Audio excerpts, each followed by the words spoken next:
next performer, which is actually your hometown Michigan State team, the Roial Improv Players.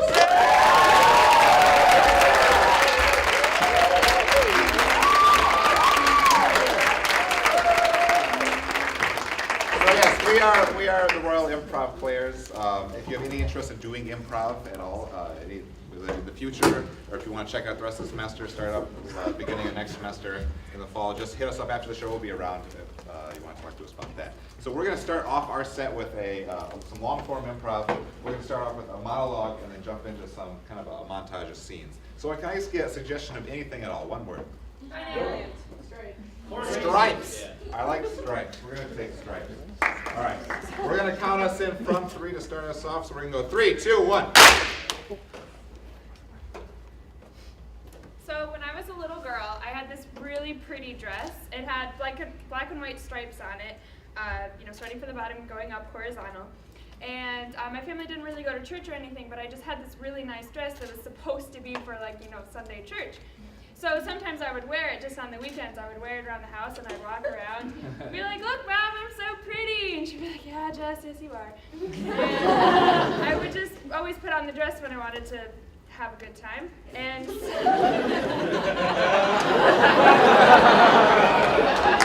fifth grade Jess knew how to party. So I would wear it around, and like I said, sometimes I would bring out my friends, stuffed animals, and we'd have tea parties, and so this was my tea party dress. And again, it had stripes, and that's my story.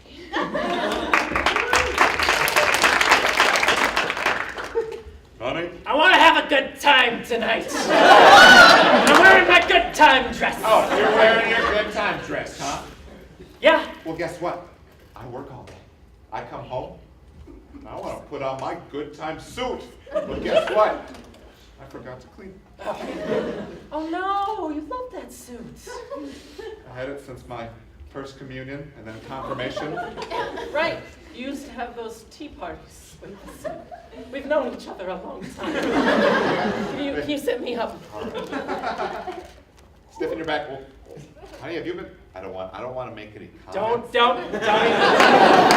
Just zip it up! I'm gonna shove and zip. I'm gonna shove and shove. Shove. What are you shoving? I'm not shoving anything. Honey, I'm gonna shove you a little bit. Okay. Oh, gee. It's good. It's good though. Oh, I'm so pretty. It's so pretty. Honey, you know what? I don't tell you you're pretty enough. That's true. I say that to the girls all the time. Oh, I'm bringing it up now because you brought it up. So. I mean, I was just talking to the guys at work, and they're like, "Hey, Craig, your wife's kind of media." And I'm like, "Yeah." Fair point. But not fair at the same time. Come on. You work all day and. Vanessa, don't start this, please. Honey, Yes, sweetie. am I pretty? Yeah. I mean, for an 8-year-old, sure. Wow. I mean, you can use a little blush from time to time, but A little who am I to judge? You think I should do better on my makeup? Well, Okay. you look like a clown out of clown school, honey. Not one who's good at being a clown. Are you telling our daughter she can't get those clown scholarships? They're very hard to get. You need to know somebody. Ever since I was 5 years old, I really wanted to be a clown, but my mom just tells me no. Turn that frown upside down. Hey, thanks, Uncle Fred. Man, you're the best clown around. Well, thank you. I mean, let me tell you a secret. It's helpful that you know me. That's really how you get into this biz. I'm Uncle. Yeah, well, yeah. And I've got a connection. Honk. Hey, bro, I was just... I understand you do a lot for the family. Thank you for getting her into school, but is it not a conflict of interest or something that you pulled these strings, you tighten that nose, you lengthen those shoes, you applied that paint, you scared those other kids, got that third divorce. Listen. I mean, There's so much about this business you don't know. Are you saying there's some type of clown underground? I'm waiting for them to call us above ground. Any minute now, it's gonna be the signal for the clown underground uprising. I'm just sick of all the water in my shoes. Hey, yeah, we're gonna dig a new hole here for the pipes, yeah. I'll think there's any pipe down there, it's fine.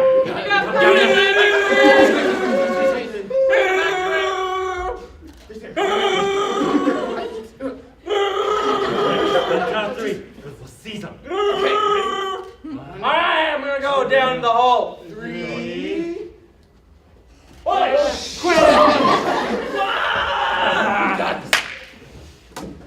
Earlier today, we had a series of 2 clowns attack construction workers. It was crazy. On the scene, I have an eyewitness. Please come here. Tell us your name, son. Fred? This is Fred. He saw the whole thing, and you said 2 clowns attacked 3 construction workers. Is that right? That's what I saw.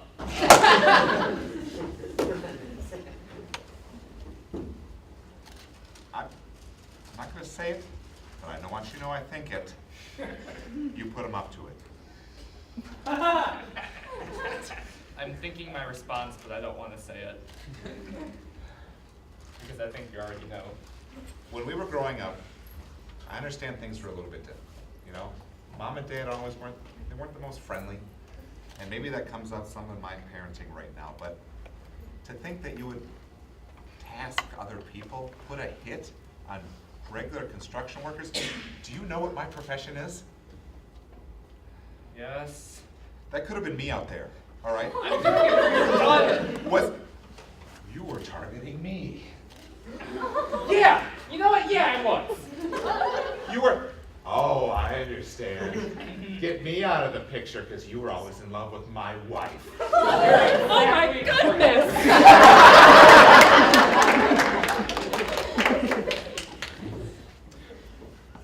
Oh my god, I can't believe all our friends came. Mr. Snoodlecrops, Sergeant Octopus. And don't forget, Mr. Dragonbutt. Oh my god, Dragonbutt! He's very high class. We have to give him Earl Grey. They don't accept the watery green tea.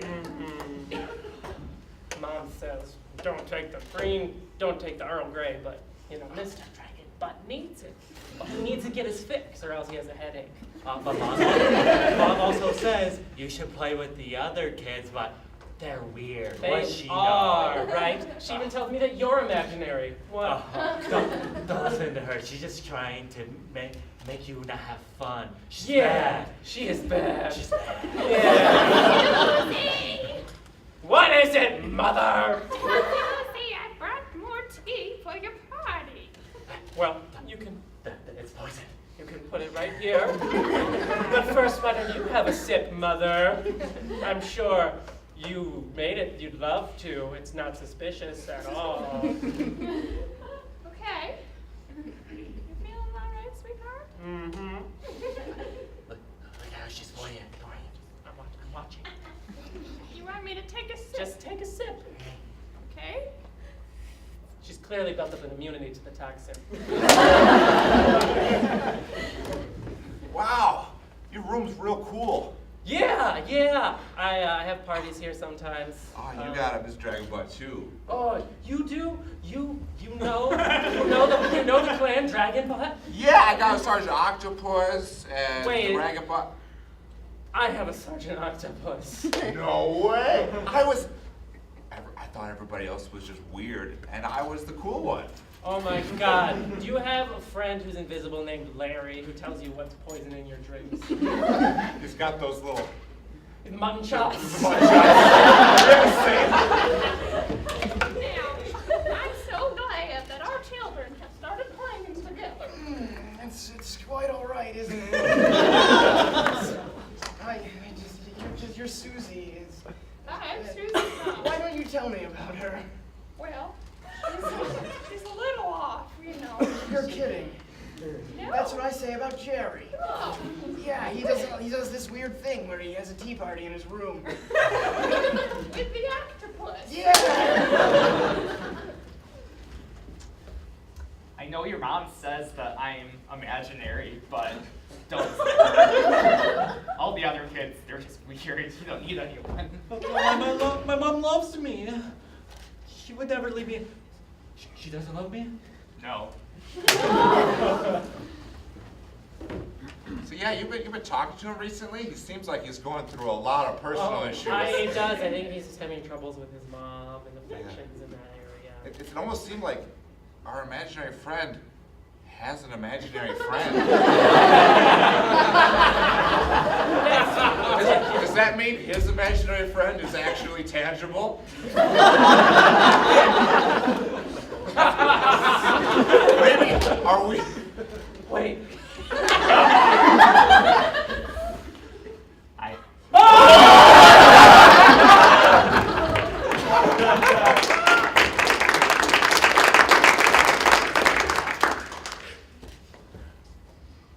Well, Sandrine, I'd say we picked the best spot for us to build our mini mall. Well, I would right agree with you, sir. Oh yeah. So I already got Old Navy and JCPenney. JCPenney. Now those are gonna be the bookends of the mall. Yeah. It's gonna be Sears, right in the middle. Well, we could Sears. I'd love to get Sears. You're gonna have to talk to them. They are hard to persuade. Let me tell you. Hard market. Yeah. They charge more than we had left in the budget after the Old Navy and the JCPenney. More than the JCPenney. Yeah. Well, I'll be darned. Yeah. Well. Sears, well, it's Clash of the Titans, really. You can't really have more than one of Sears or JCPenney. It's more of a pick one. It's like Comcast or AT&T. These malls. By the way, we need to figure out what kind of Wi-Fi we want to live on. Wi-Fi. Yes. Also, we need to figure out the kiosks. That's the best part. Yeah, that's your specialty, I heard. So, Sandrina, you got. Sandrina the kiosk girl. That's what they said in your yearbook. So that's how I hire. I hire all my employees based on what their yearbook most likelies are. So, my business is a glop of goop that you just throw onto the wall and it sticks. Oh, would you look at that? Yeah, It sticks. it sticks. And then you can peel it off, and most of the time it all comes right off. I mean, sometimes a little of the paint chips off, but Yeah. you don't worry about that. Listen, son, I got an offer that you can't refuse. My business? You know black clothing? Familiar with the concept? All black clothing. You know piercings? I do. Every kind of piercing. I can make this work. You know t-shirts with emojis on them? Every emoji. This sounds hot. I just need an initial offer. So my business is, it's like, you know how like kids like teddy bears, right? They love their teddy bears. But you know how like we have to pay workers to like make teddy bears?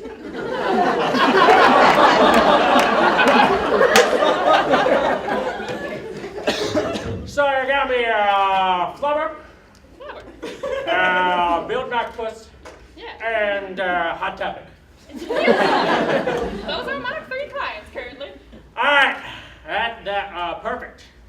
All right, so all we need is a lemonade stand because try drinking this piss out of this lemonade maker.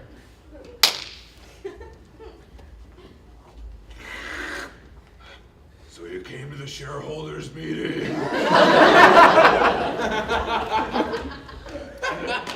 Yeah. I've really appreciated your recent work. Thanks. I thought it was innovative. People call me Midnight.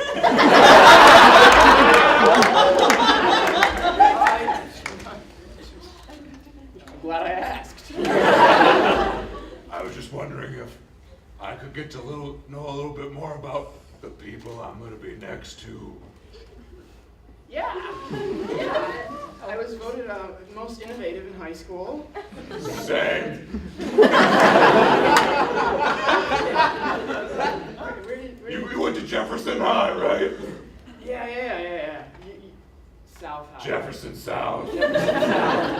You guys are the worst. All right, fellas. Welcome to my mini mall. Carl's Third's mini mall. Not affiliated. Yeah. It's three Carls? It's Carl's Third. All the other ones were taken up by hamburger companies.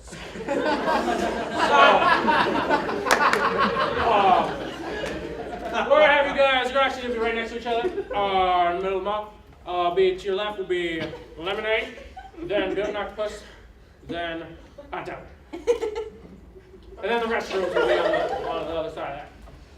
You sure we can't put the restrooms in between? I want to be right next to him. So, what kind of piercings do you sell here? If we have any flap of skin that's Oh, I have a lot of those. buckle up.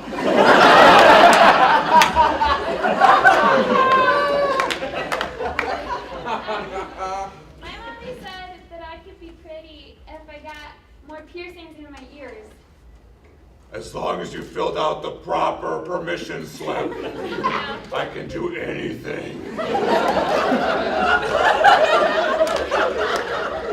I'm only 8, but I'm wearing this pretty dress. The age of consent for a piercing is 7. This just in. All around town we've had an epidemic of emo clowns. That's right. Somehow the new mini mall has affected the humor populace of our town, and all clowns are in black and silver and 21 Pilots regalia.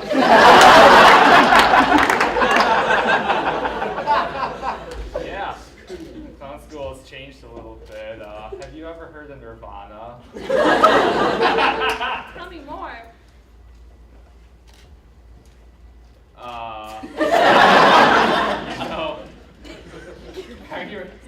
You're 8. I just realized this. Uh-huh. I mean, I can be a little odd. I'll admit it. Creep. Oh, here.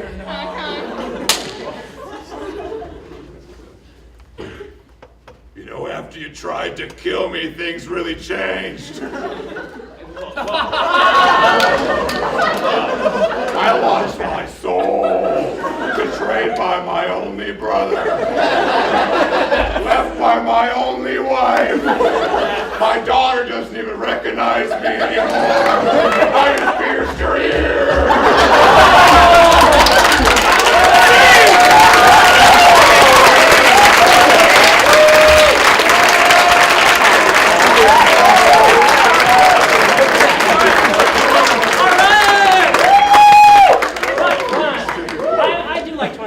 Don't get me wrong.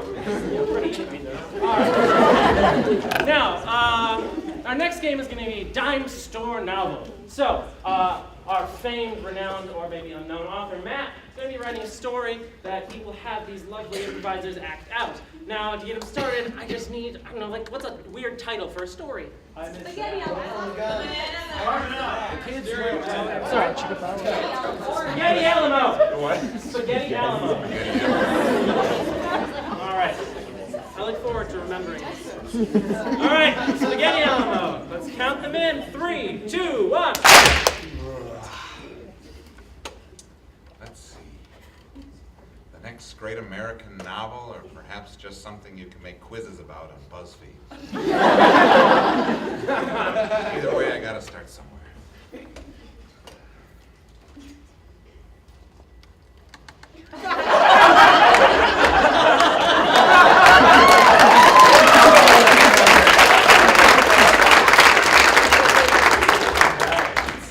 What do I love? Food. Yes. History, even more. What's a good combination of food and history? I've got it, Spaghetti Alamo! Chapter 1. Horace Benjamin III was strolling along the dimly lit streets next to a parlor. He creeped up a little bit closer, to the window that is, and looked inside. Had fate brought him here for a reason? Was he acting alone? All of this will be answered in a footnote. He saw a distant figure. Well, not so distant. This figure was inside the parlor. It was his ex-wife.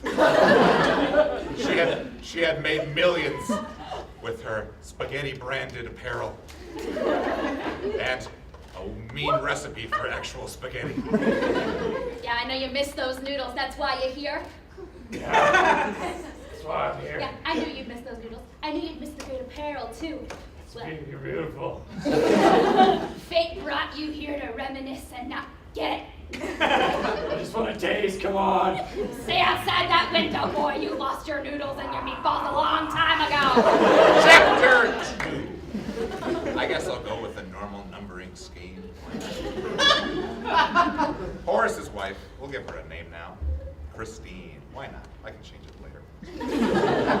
She was, you know, actually, we'll do like a polar style novel. We'll give each side of the story, but from different perspectives. Christine was whipping up a mean batch of the spaghetti when a weird thought came across her head. Where are my children? Where are my children? They were in the other room. She was just really paranoid. Gotta keep checking, Christine, otherwise you're gonna forget them. But she did interact with them. It was nearly dusk and they needed some food. Kids, I got your food. What? Come get your noodles. Noodles! Pause! That weird accent she has can just go back to a regular accent. Hey, kids, I have some noodles. You make the best noodles. Oh, thank you, child. Here you go. Here are some nice, normal noodles. Wow, Mother, you fill me with joy. I'm so happy that you expressed gratitude towards my wonderful cook. Thank you. She needed that gratitude to live, for in fact, she wasn't currently alone. And any human interaction was good human interaction in those days. I'm so grateful that you guys stay with me and give me your continued interaction. Oh, we want more spaghetti. Chapter 3. Chapter 3. Happening parallel in time to Chapter 2. Horace was outside of their window. Glancing at the family he wished he had still maintained.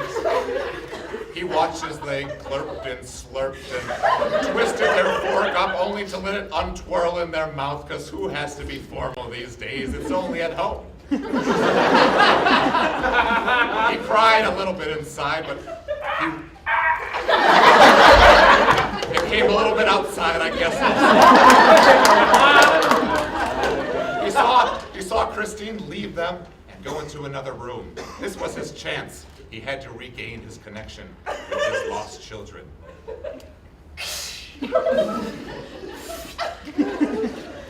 He was a master spy. I'll give a background to that later. Hey, kids. Dad! We're eating spaghetti! Jeez! Well, the hot will suffice. Okay. Good old family bonding. Yeah, but she told us if you ever came back in unknown circumstances to not let you have the spaghetti. Well, okay, you can have the spaghetti.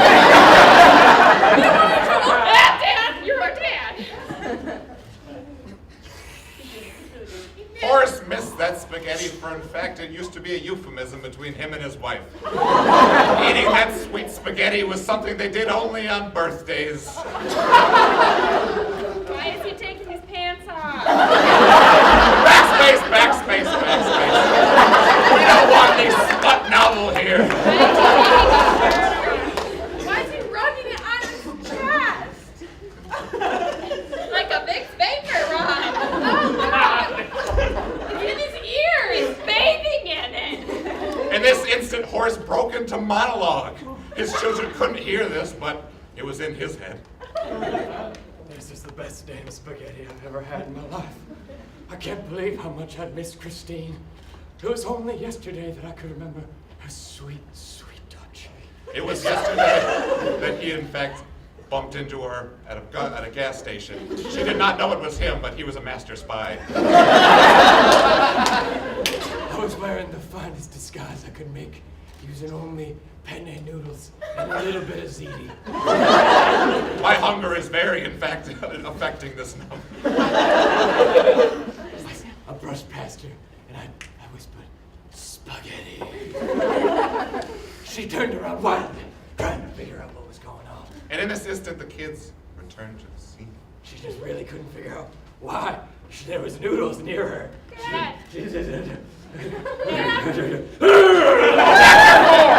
Chapter 4. This one's a little bit farther in time. I guess we don't have to keep a regular timeline. The children are grown up and they're reflecting on the weird childhood that they had. I hope my kids never have to see someone gobble spaghetti naked the way Dad did. They would.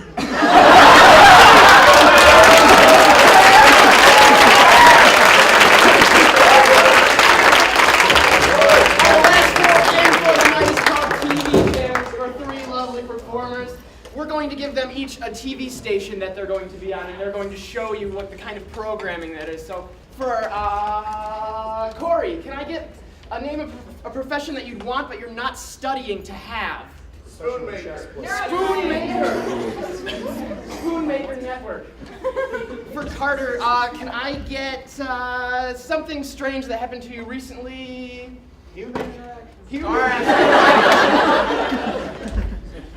I'm lonely and I miss my mom. Well, why don't you give me something unrealistic? Just kidding, she's not. And for Holly, can I just get a word? Cribbage. Toilet paper. Jumanji. Cribbage. Lasers. Cribbage. Saxophone. Lasers. All right, let's review. Spoonmaker channel. Lonely. I want my mother. Lasers. All right, let's count in 3, 2, 1. Might as well watch TV. I'm so alone. I need something to empathize with. Well, hey there, viewer. I hope. I don't know. It's just me here in my dungeon. Got a couple of new posters since last week when I talked to you.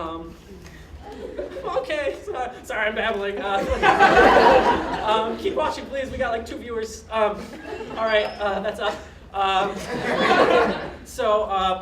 Okay, I'll just. I bought this souvenir corn cob at the farmers singles farmers market the other day. I thought more people would show up, but it's cool because I got the souvenir. Wow, so. this is so sad. I want to see lasers.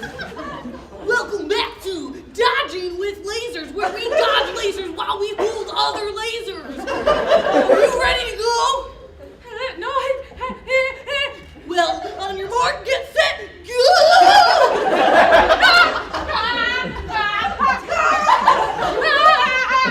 What am I doing? I don't really know the rules. I think I did it. You just lost the game! Excessive. I want to see the spoon thing.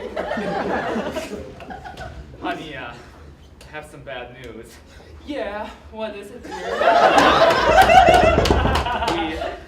We have no money. No one's buying my spoon. I got laid off. Oh no. Oh baby, no. Oh God, what am I gonna do? We have to put the kids through high school. I know, and I've been thinking, and I've been crying because I know I'm a failure in your eyes. You read my mind, honey. My heart. Why on earth would you go into such a stupid profession? I know.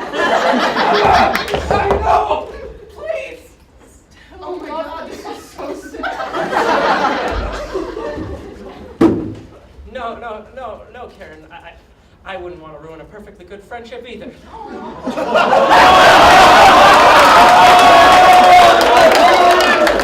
Are you a fucking loser like this guy? Knock it off! Call 1-800-NOTALOSER.com and we... These loser seeds! All you have to do is eat them 10 times a day and you won't be a fucking loser! But I want to see lasers.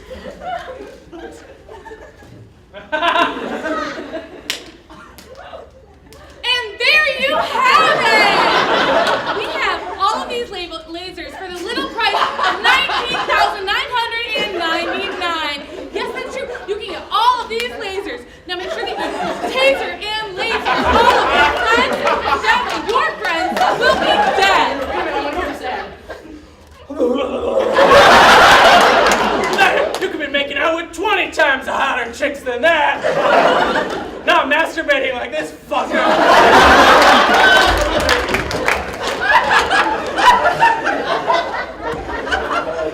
Damn it, Liam. Love me some KFC. Drumstick. Taters. Gravy.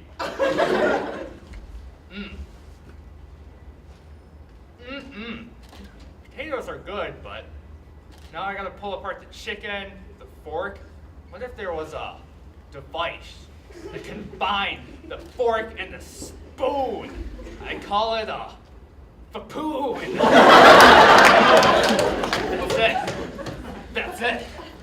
I'm gonna be such a billionaire one day. All the chicks are gonna come up to me and be like, Roger, that was so hot. Your invention, sleep with me. Dude, that's so cool. Lasers. And then you add 1 rice patty into the bowl, and then you grab a few tablespoons of milk, and then you throw in 1 big old laser, and you stir it up, and you have infrared cake! This is going to be the most delicious thing that you could bring to any party. It could be a bachelor party, it could be a laser shark party, it could even be your kid's bat mitzvah. So why don't you guys try it at home and tell us what you think on our website, www.cookingwithlasers.andreallygoodfood.com. Go on, go now! I miss my mom. The baby gazelle calls out to its mother. Foraging for food, hoping that her children will be safe just long enough for her to bring back some leaves and stuff. But time and fate do not look like they are on the baby gazelle's side. As a prowling cheetah hovers in. Over there, to the right. Look over there.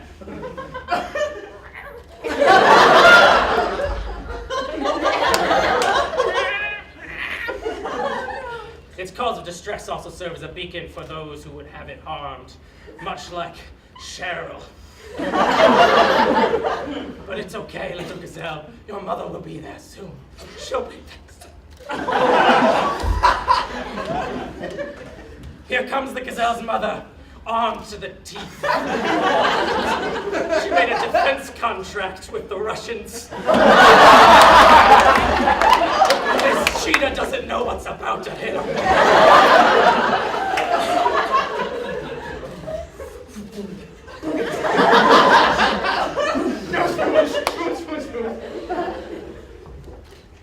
Hey, Dad. Today in school, we made spoons. Do you like it? It's paper. You trace the spoon and cut it out. How am I gonna eat with it? Don't want to be a fucking loser like this guy!